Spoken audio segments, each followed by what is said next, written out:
नमस्कार, एवन उत्तर प्रदेश में आपका स्वागत है। मैं हूं सुधांशु सारस्वत और सबसे पहले नजर हेडलाइंस पर। सीएम योगी आदित्यनाथ ने गोरखपुर दौरे के दौरान देवी पाटन मंदिर में की पूजा अर्चना।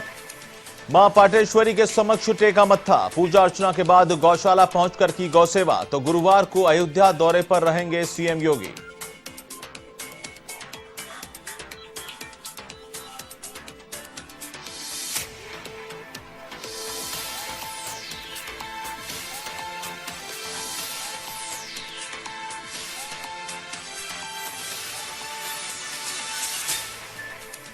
महाराजगंज में 690 करोड़ रुपए की प्रतिबंधित दवा बरामद। एक आरोपी भी गिरफ्तार।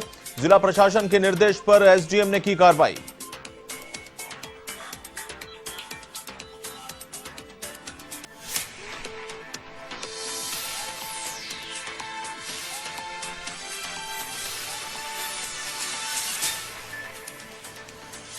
पीलीभीत में किसानों ने मंत्री और बीजेपी नेताओं का किया विरोध। मंत्री स्वामी प्रसाद मौर्य की गाड़ी को रोका। काले झंडे दिखाकर की नारेबाजी। बीजेपी नेताओं को छोड़ने पड़े कार्यक्रम।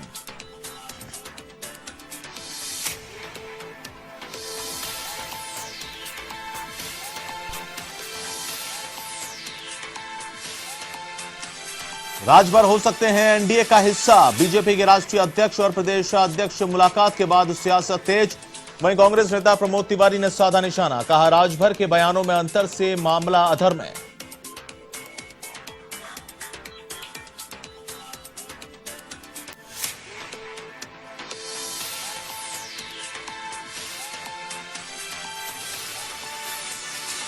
और कौशाम्बी के पिन्हा गांव में जहरीला भोजन करने से हादसा। एक ही परिवार के 3 लोगों की मौत, 2 की हालत गंभीर। प्रशासन ने की जांच शुरू।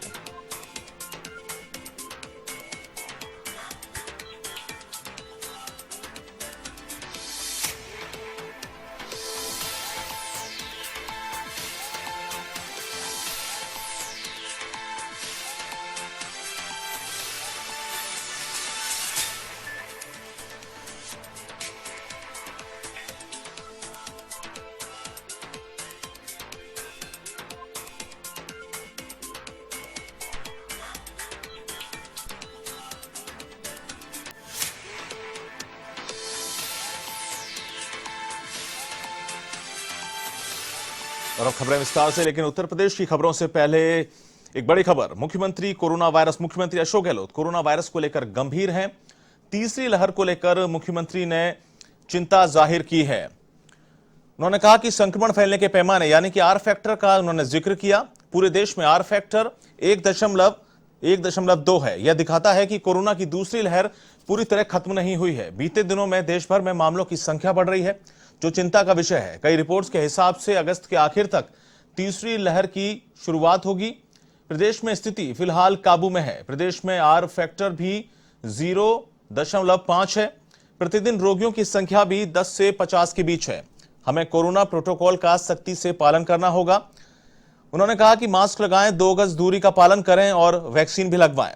तो कोरोना को लेकर मुख्यमंत्री अशोक गहलोत गंभीर हैं और खासतौर से तीसरी लहर को लेकर सीएम गहलोत काफी गंभीर हैं।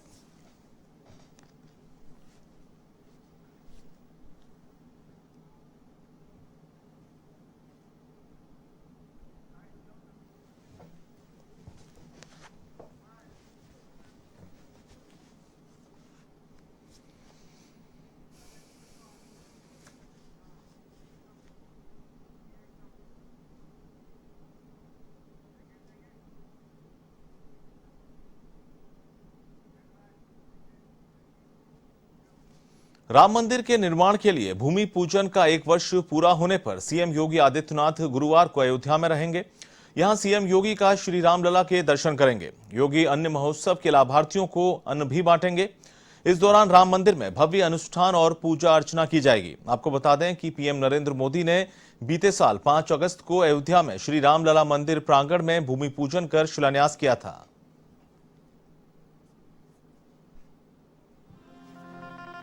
सजा दो घर को गुलशन सा, सजा दो घर को गुलशन सा, मेरे सरकार आए सजा दो घर को गुलशन सा मेरे सरकार आए, मेरे सरकार आए हैं, मेरे सरकार आए हैं, मेरे सरकार आए हैं, मेरे सरकार आए हैं। मेरे सरकार आए। रामनगरी अयोध्या में भव्य राम मंदिर के निर्माण के लिए भूमि पूजन का 1 वर्ष पूरा हो गया है। इसको लेकर सीएम योगी गुरुवार को अयोध्या में कई कार्यक्रमों में शिरकत करेंगे। सीएम योगी आदित्यनाथ श्री रामलला के दर्शन करने के साथ ही राम मंदिर निर्माण की प्रगति का जायजा भी लेंगे। योगी हनुमानगढ़ी में दर्शन पूजन करेंगे।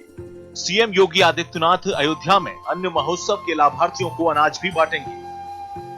कन्याकुमारी से क्षीर भवानी तक, कोटेश्वर से कामाख्या तक, जगन्नाथ से केदारनाथ तक, सोमनाथ से काशी विश्वनाथ तक, समेत शिखर से श्रवण बेलगोला तक, बोध गया से सारनाथ तक, अमृतसर साहब से पटना साहिब तक, अंडमान से अजमेर तक, लक्षद्वीप से लेह तक, आज पूरा भारत राममय है। 1 साल से राम मंदिर का निर्माण तेजी से चल रहा है। मंदिर परिसर में पूजा अर्चना के लिए ट्रस्ट ने खास तैयारी की है। इस बार यहां विशेष पूजा पाठ और अनुष्ठान किया जाएगा। इसमें भगवान श्री राम नवरत्न जड़ित वस्त्र धारण करेंगे। गुरुवार का दिन होने से भगवान राम को पीले रंग के वस्त्र धारण करवाए जाएंगे। इन वस्त्रों में नवरत्न जड़े होंगे। मंदिर के शिलान्यास के 1 साल पूरे होने के उपलक्ष्य में रामादल ने बड़ा ऐलान किया है। इसमें मंदिर के लिए स्वर्ण पत्र चौखट का ऑर्डर भी दिया जाएगा। राम जन्मभूमि में कलश स्थापना के साथ हवन और पूजा पाठ के बाद प्रसाद वितरण होगा। इस मौके पर भगवान रामलला को 56 भोग लगेंगे। रामलला के मुख्य पुजारी सत्येंद्र दास महाराज बताते हैं कि उन्होंने रामलला को टाट में भोग लगाया है। कई बार वह भोग लगाते वक्त रो पड़ते थे कि आखिर कब भगवान मंदिर में विराजमान होंगे। सदियों बाद 5 अगस्त को वह तारीख आई थी जब पीएम मोदी ने मंदिर का शिलान्यास किया और इसके बाद रामलला को राम जन्मभूमि परिसर में ही अस्थायी मंदिर में स्थापित किया गया। तब से मंदिर का निर्माण कार्य प्रगति पर है। अब बनाए जा रहे राम मंदिर में रामलला के दर्शन के लिए भक्तों को इंतजार है। A1 टीवी के लिए वरिष्ठ संवाददाता अमरीश सिंह की खास रिपोर्ट। अयोध्या में सीएम योगी के आगमन को लेकर तैयारियां तेज हो गई हैं, तो वहीं प्रशासनिक अधिकारी तैयारियों का जायजा ले रहे हैं। 5 अगस्त को रामलला के दरबार में आयोजित होने वाले विशेष अनुष्ठान में शामिल होंगे और अन्न महोत्सव की योजना के तहत लाभार्थियों को अनाज भी वितरित करेंगे। साथ ही राम मंदिर निर्माण की प्रगति का जायजा भी लेंगे।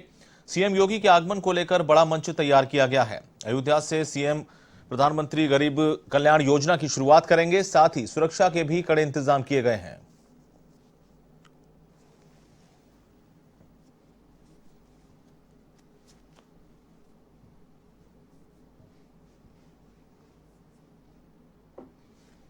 सीएम योगी के अयोध्या कार्यक्रम को लेकर तैयारियां तेज की जा रही हैं।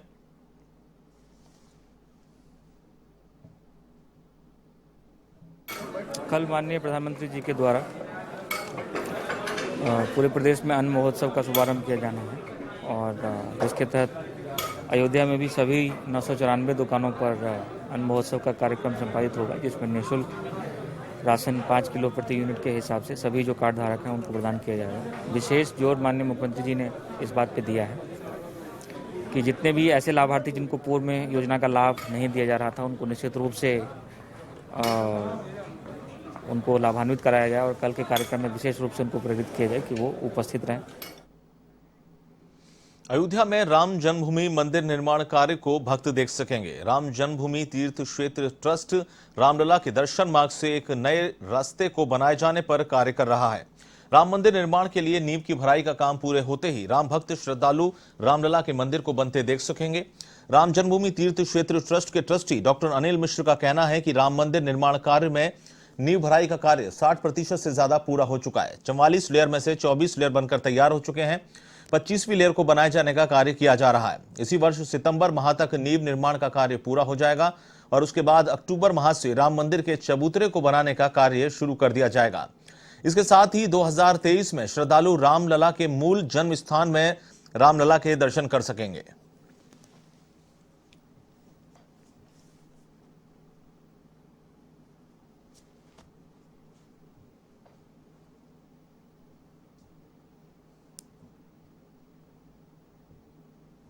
हम लोग जितना सोच रहे थे उससे ज़्यादा अपेक्षा से अधिक गति से निर्माण कार्य चल रहा है। नींव खुदाई के पश्चात नींव भराई का काम प्रारंभ हुआ है और वो लगभग 24 लेयर पूरा करके 25वां लेयर चल रहा है, अर्थात 50% से अधिक 60% के आसपास का निर्माण नींव का भराई का काम पूरा हो गया है। आगे आने वाले सितंबर अंत या अक्टूबर प्रथम सप्ताह में ये नींव भराई का काम पूर्ण हो जाएगा। उत्तर प्रदेश के मुख्यमंत्री योगी आदित्यनाथ ने बलरामपुर में मां पाटेश्वरी की पूजा और गाय को चारा खिलाकर अपने दिन की शुरुआत की। सीएम बुधवार को बलरामपुर जिले के दौरे पर रहे, जहां उन्होंने देवी पाटन मंदिर में मां पाटेश्वरी मंदिर में विधि विधान से पूजा अर्चना की। पूजा और गौसेवा के बाद सीएम योगी भवनियापुर हेलीपैड से गोरखपुर के लिए रवाना हुए। यहां पर उन्होंने गोरखपुर बस्ती मंडल के विकास कार्यों और कानून व्यवस्था की समीक्षा भी की।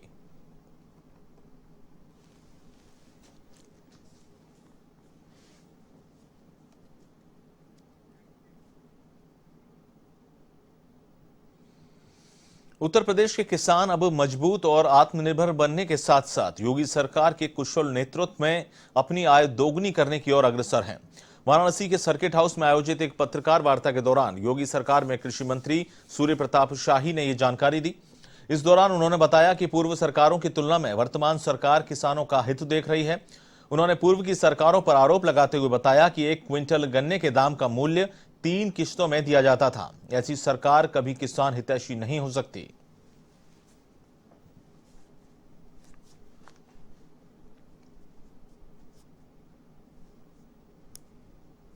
प्रदेश की जनता ने आशीर्वाद दिया। हम लोगों ने कभी जातिवाद, भाई भतीजावाद, संप्रदायवाद या परिवारवाद के आधार पर भारतीय जनता पार्टी काम करने वाली पार्टी नहीं है। हम नीतियों के आधार पर काम कर रहे हैं और समाज के सभी वर्गों का, जैसा कहा था मोदी जी ने, सबका विकास, सबका साथ, सबका विकास और सबका विश्वास। तो भारतीय जनता पार्टी देश में और उत्तर प्रदेश के भीतर आम जनता का विश्वास जीतने में सफल हुई है। कल 5 अगस्त है और 5 अगस्त को गरीब कल्याण योजना के भीतर निःशुल्क राशन वितरण का कार्यक्रम आदरणीय प्रधानमंत्री संचालित कर रहे हैं। यह हमारा देश कितना भाग्यशाली है कि हमारे देश के भीतर कोरोना महामारी अमेरिका से 1/5, अमेरिका भारत से 1/5 या 1/6 हिस्से का देश होने के बाद भी हमारे यहाँ से प्रभावित होने वालों की संख्या दुगुना। भाजपा सरकार के पूर्व मंत्री ओम प्रकाश राजभर के बीजेपी प्रदेश अध्यक्ष स्वतंत्र देव सिंह से मिलने के बाद विपक्षी पार्टियों की प्रतिक्रिया आनी शुरू हो गई है। इस दौरान कांग्रेस नेता प्रमोद तिवारी ने कहा कि ओम प्रकाश राजभर ने कल क्या बोला और आज क्या बोले, इसमें जमीन आसमान का फर्क है। दरअसल 2017 में बीजेपी की सरकार बनने के बाद ओम प्रकाश राजभर ने अपने पद से इस्तीफा दे दिया था, जिसके बाद से वे लगातार बीजेपी सरकार पर हमलावर रहे हैं। वहीं बीते दिनों उन्होंने कुछ छोटे दलों के साथ मिलकर संकल्प भागीदारी मोर्चा के रूप में चुनाव लड़ने का भी ऐलान किया था। लेकिन जब बीजेपी प्रदेश अध्यक्ष स्वतंत्र देव सिंह से राजभर की मुलाकात हुई तो सियासी गलियारों में एक बार फिर चर्चाओं का दौर शुरू हो गया।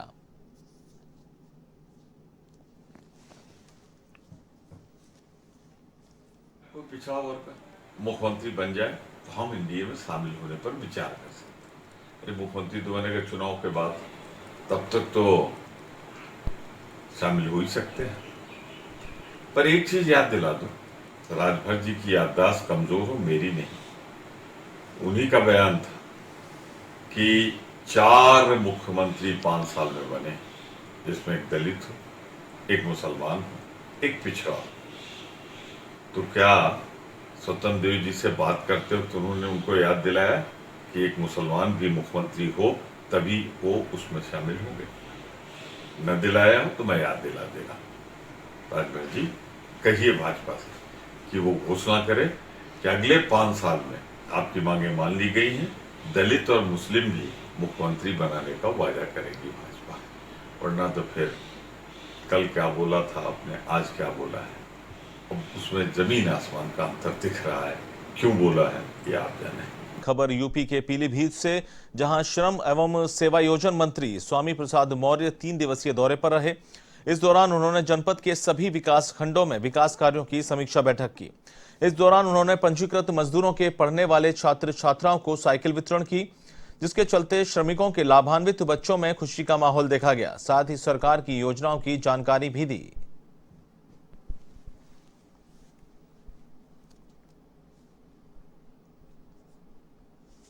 समीक्षा बैठक का 3 दिवसीय कार्यक्रम जनपद पीलीभीत के लिए लगा हुआ था।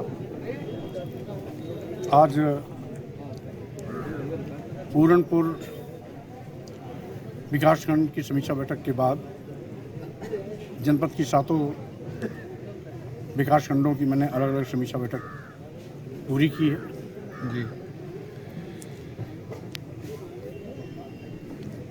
जहां पर किसी योजना के क्रियान्वयन में किसी प्रकार का कोई विलंब है, वहां पर तत्काल प्रभावी ढंग से उसे ससमय पूरा करने का निर्देश दिया। पीलीभीत के पूरनपुर में किसानों ने मंत्री स्वामी प्रसाद मौर्य को काले झंडे दिखाकर विरोध जाहिर किया। कई जगह पर किसानों ने मंत्री को काले झंडे दिखाए और उनकी गाड़ी को भी रोका। विकास कार्यों की समीक्षा को लेकर के श्रम और सेवायोजन मंत्री स्वामी प्रसाद मौर्य 3 दिवसीय पीलीभीत दौरे पर पहुंचे हैं। किसान अपनी समस्याएं नहीं सुनने को लेकर काफी नाराज दिखे। पुलिस ने भी इस दौरान समझाइश की कोशिश की, लेकिन किसानों ने पुलिस की भी नहीं सुनी।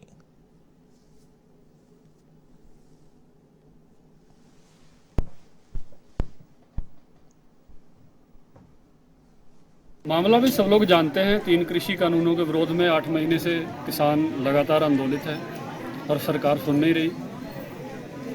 इन्हीं काले कानूनों के विरोध में मंत्री जी को काले झंडे दिखाए और पुलिस ने हम लोगों का विरोध किया, हमें रोका तो किसान नहीं माने। किसान रोड के बीच में लेट गए और मंत्री जी की गाड़ी के आगे लेट गए। मंत्री जी को मजबूर होकर उतरना पड़ा। किसानों ने अपनी समस्याएं रखी। किसानों ने और भी बहुत से प्रश्न किए कि उत्तर प्रदेश सरकार ने 4 साल में गन्ने पे कितना रेट बढ़ाया, महंगाई, डीजल के दाम कहां से कहां पहुंच गए और गन्ने के भुगतान की स्थिति क्या है। 2-2 साल से हमारा बकाया नहीं मिला।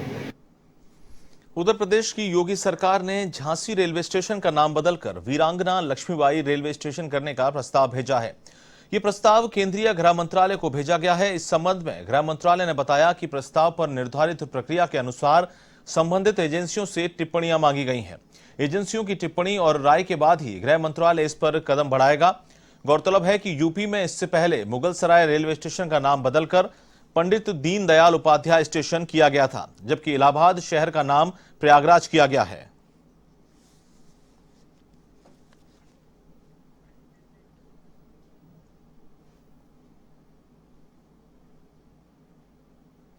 यूपी के शाहजहांपुर में उच्च न्यायालय के आदेश पर ध्वनि प्रदूषण करने वाले लोगों के विरुद्ध अभियान चलाकर कार्यवाही करने के लिए जिला प्रशासन ने कमर कस ली है। इस कड़ी में ARTO प्रवर्तन और CO सिटी महानगर यातायात प्रभारी ने संयुक्त रूप से चेकिंग अभियान चलाया। इस अभियान के तहत दर्जनों ध्वनि प्रदूषण करने वालों के चालान काटे गए। इस दौरान ARTO शांति भूषण पांडे और CO सिटी प्रवीण कुमार ने बताया कि उच्च न्यायालय के आदेश पर ध्वनि प्रदूषण करने वालों के लिए जागरूकता अभियान चलाया जाएगा।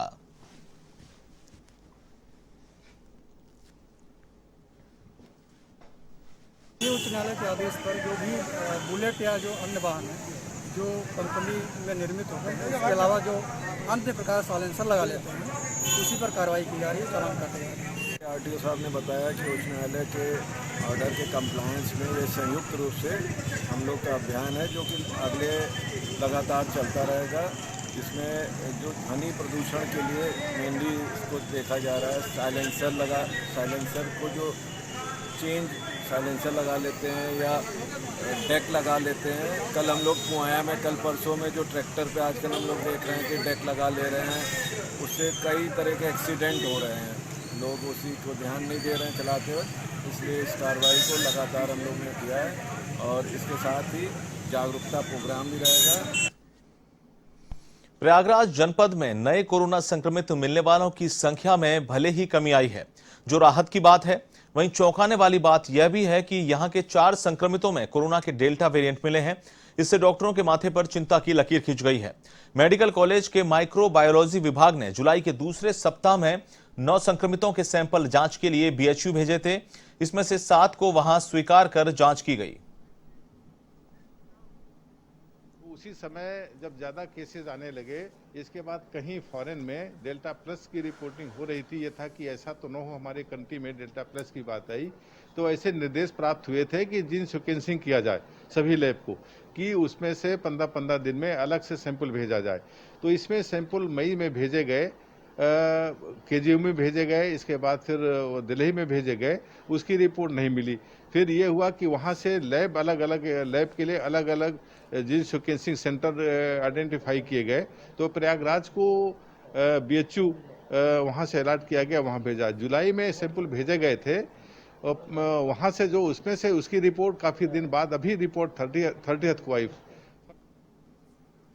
हाथरस में कोरोना की संभावित तीसरी लहर को देखते हुए प्रकाश फार्मेसी की तरफ से वैक्सीनेशन कैंप का आयोजन किया गया। इस कैंप में लोगों ने बड़े पैमाने पर टीकाकरण करवाया। आवास विकास कॉलोनी में इस कैंप का आयोजन किया गया।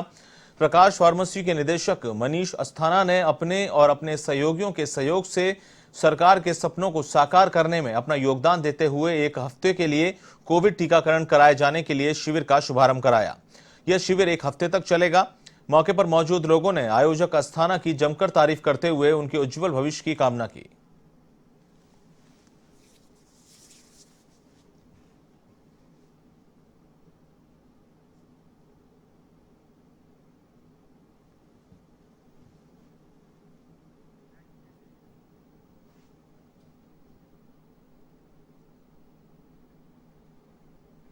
और अब यूपी के लखनऊ से खबर, 6 लोगों ने भाजपा ज्वाइनिंग की है। स्वतंत्र देव सिंह का यह बयान है। बीजेपी में शामिल होने वाले लोगों का बहुत बहुत स्वागत। भारतीय जनता पार्टी का अपना गौरवशाली इतिहास है। हम लोग राजनीति में इसीलिए काम करते हैं क्योंकि समाज की सेवा हो सके। श्यामा प्रसाद मुखर्जी, पंडित दीनदयाल उपाध्याय ने एकता अखंडता के लिए अपना बलिदान दिया। गरीबों की खुशहाली के लिए सीएम योगी, जेपी नड्डा, प्रधानमंत्री नरेंद्र मोदी आगे बढ़ रहे हैं। कांवड़ यात्रा पर सरकारी हेलीकॉप्टर से फूलों की वर्षा की जाती है। देव दिवाली भी मनाना है। 370 भाजपा ने समाप्त किया है। भाजपा मात्र एक ऐसा दल है जहां बूथ का एक कार्यकर्ता भी नेता बन सकता है। भाजपा के संपर्क में आकर देश और राष्ट्र का विकास कैसे होगा, इस बारे में सोचना है। भारतीय जनता पार्टी किसी परिवार की वंशावली पार्टी नहीं है। यहां बूथ स्तर का कार्यकर्ता भी प्रदेश अध्यक्ष और राष्ट्रीय अध्यक्ष बन सकता है। फिलहाल इस बुलेटिन में इतना ही। मुझे दीजिए इजाजत। नमस्कार।